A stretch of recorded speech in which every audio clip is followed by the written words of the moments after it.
Good evening, everyone. We are here with Commissioner Cho from the Port of Seattle, and just recapping on a very interesting panel.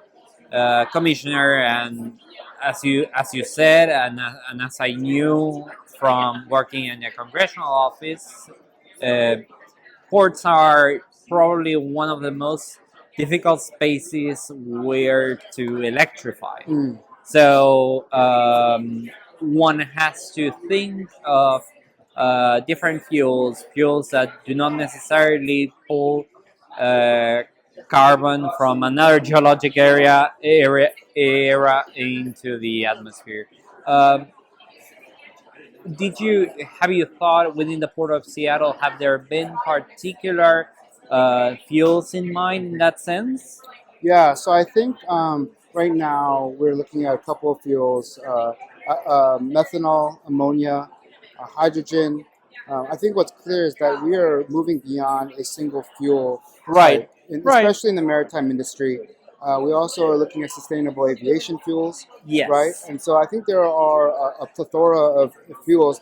Now, what we need to do is figure out which fuel type makes sense for us, specific to Mhm. our ports and the type of vessels and carriers that come to our bay. Right, and reminding the audience that the Port of Seattle also does planes, Correct. and Yeah, we well, run the airport.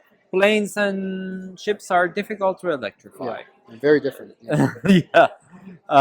And second question, you made a very interesting point during the panel that if you actually do that, you might have higher prices Hmm. compared to your competitors. Yes. So you pointed out very well that regionally, for example, with the Port of Vancouver, you could organize and put a new a new level and say, okay, we are all Right. going to do this.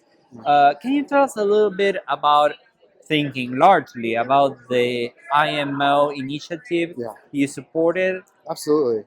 No, I think the global framework that the net zero framework that the IMO attempted to pass but failed to pass this past September, I think it was, is something that's sorely needed within the global community. And the reason is because sometimes you need to kick the private sector in the butt to get it moving. Part of the challenge in the maritime industry in particular is Mm, that they have not converged on a fuel type for container vessels, for cruise vessels, etc. yeah, And part of the reason that they haven't is because there's no requirement to yet, right? And so having a levy or a tax on greenhouse gas emissions really motivates the private sector then move towards it. It also could potentially create a fund to help underdeveloped countries make that transition more smooth from a means and resources standpoint. yeah, And it just levels the playing field, right? So that right. every country is heading towards the same goal and the same standard. So I think it's crucial and necessary, and hopefully next year they'll get it done. Hopefully, because we all know that usually when IMO something passes through IMO, it's quickly Yeah, accepted yeah, generally. generally, yeah. So we'll see.